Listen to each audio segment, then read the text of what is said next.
आदाब। आज हम बनाएंगे चिकन स्टू। खाने में तो बहुत मज़ेदार है। आप भी बनाए होंगे कभी इस चिकन स्टू, लेकिन आज का ये चिकन स्टू आप एक बार ज़रूर बना कर देखें मेरे तरीके से। तो चले देख लेते हैं ये चिकन स्टू कैसे बनेगा और इसमें क्या क्या चीज़ें जाएंगी। चिकन स्टू बनाने के लिए हमने 500 ग्राम चिकन लिया है। यहाँ पर इसको धोकर अच्छे से हमने साफ़ कर लिया है। साथ में कुछ खड़े गरम मसाले हमने लिए हैं। जैसे यहाँ पर मैंने लिए 2 तेज़पत्ता, हाफ टी स्पून काली मिर्च, एक हमने बड़ी इलायची लिया है, 3 छोटी इलायची है, एक दालचीनी का टुकड़ा है, 4 लौंग हमने लिया है। साथ में हम लेंगे यहाँ पर लाल मिर्च और हरी मिर्च। ये अपने हिसाब से आप कम ज़्यादा कर सकते हैं। यहाँ पर 3 लाल मिर्च मैंने लिया है, 3 हरी मिर्च है और थोड़े से अदरक को मैंने इस तरह से जुलियन में काट लिया है। यहाँ पर 1 टेबल स्पून धनिया और हाफ टी स्पून ज़ीरा को मैंने बारीक इस तरह से क्रश कर लिया है। साथ में मैंने यहाँ पर लिया है हल्दी हाफ टी स्पून, नमक 1 टीस्पून, अदरक लहसुन का पेस्ट 2 टेबल स्पून। साथ में हमने 2 मीडियम साइज़ के टमाटर को इस तरह से बारीक चॉप कर लिया है और 2 बड़ी प्याज को मैंने इस तरह से स्लाइस में कट कर लिया है। यहाँ पर मैंने कढ़ाई में 4 टेबल स्पून तेल डाल दिया है। साथ में हम तेल के गरम होते ही डाल देंगे ये सारे गरम मसाले, जो खड़े गरम मसाले हमने रखे हैं, और इसको चटकने देंगे थोड़ा सा। जैसे ही ये चटकने लगेगा इसमें डालेंगे हम प्याज। प्याज को हमें ज़्यादा लाल नहीं करना है, बस हल्का सा इसको नरम करना है, यानी हल्का सा लाइट गोल्डन आने तक कलर हम इसे इसी तरह से फ्राई करेंगे। प्याज हमारा देखें नरम हो चुका है और इसमें हल्का कलर भी आना शुरू हो गया है। अब इसी वक्त हम इसमें डालेंगे चिकन, इस तरह से इसको ऐड कर देंगे और इसे हम फ्राई करेंगे। इसका कलर चेंज हो जाने तक लगभग 2 से 3 मिनट तक इसी तरह से हमें फ्राई करना है। इसको प्याज के साथ मिक्स करेंगे। ये चिकन को और प्याज को भूनते हुए 3 मिनट हो चुका है। इस तरह से चलाते हुए मैंने अच्छे से इसे फ्राई कर लिया है। अब इसमें डालेंगे अदरक और लहसुन का पेस्ट,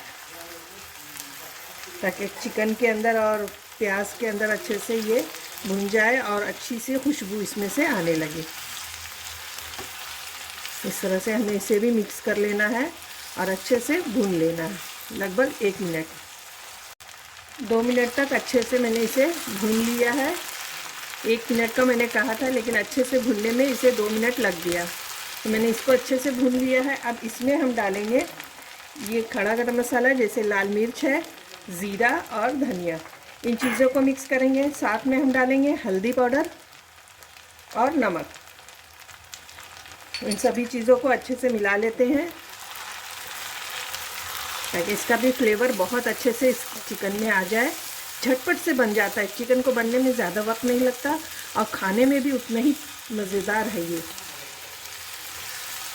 आपको ये रेसिपी कैसी लग रही है, आप मुझे ज़रूर कमेंट करके बताएं।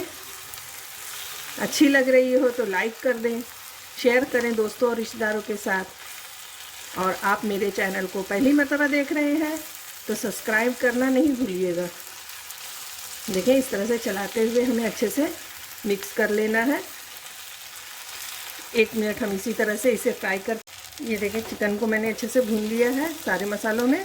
अब हम इसमें डालेंगे टमाटर, जो हमने इस तरह से चॉप करके रखा है। आप चाहे तो हाथ से भी बारीक चॉप कर सकते हैं, या आप इसकी प्यूरी भी तैयार कर सकते हैं। जैसा आपको पसंद हो आप इसी तरह से टमाटर को इस्तेमाल करें।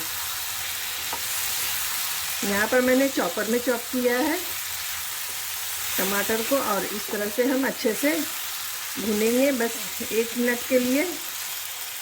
चिकन को मैंने अच्छे से भून लिया टमाटर के साथ। अब इसमें हम डालेंगे थोड़ा सा पानी, डालेंगे लगभग 2 से 3 टेबल स्पून, और इसको मिक्स कर लेते हैं इस तरह से। और इसे हम ढक देंगे 15 मिनट के लिए, ताकि चिकन जो है अच्छे से गल जाए। अब हम खोल कर देखते हैं। चिकन हमारा अच्छे तरह से गल चुका है, बहुत ही मज़े का बना है। और देखें इसकी ग्रेवी भी इसकी मज़े की है, ना ये ज़्यादा पतला है ना ये ज़्यादा सूखा हुआ है, इतनी ही ग्रेवी हमें चाहिए। अब इसमें हम डालेंगे जुलियंस जो हमने अदरक के काट के रखे हैं, साथ में हरी मिर्चें, इसको ऐड कर लेंगे इस तरह से। थोड़ा सा हरा धनिया हम डाल देंगे फ्लेवर के लिए, और इन सब चीज़ों को अच्छे से हम मिक्स कर लेते हैं। ये हमारा चिकन स्टू बनकर तैयार है। अब 1 मिनट के लिए ढक देंगे, उसके बाद हम सर्व करते हैं। यहाँ पर चिकन स्टू बनकर तैयार है। देखिए कितना मज़े का लग रहा है और खाने में भी इतना ही मज़ेदार है। आप इसे एक बार ज़रूर बनाकर देखें। आपके अगर यहाँ गेस्ट आ रहे हैं तो झटपट से ये स्टू आप बनाकर सर्व कर सकते हैं। तो फिर मिलेंगे नई रेसिपी के साथ। अल्लाह हाफिज़।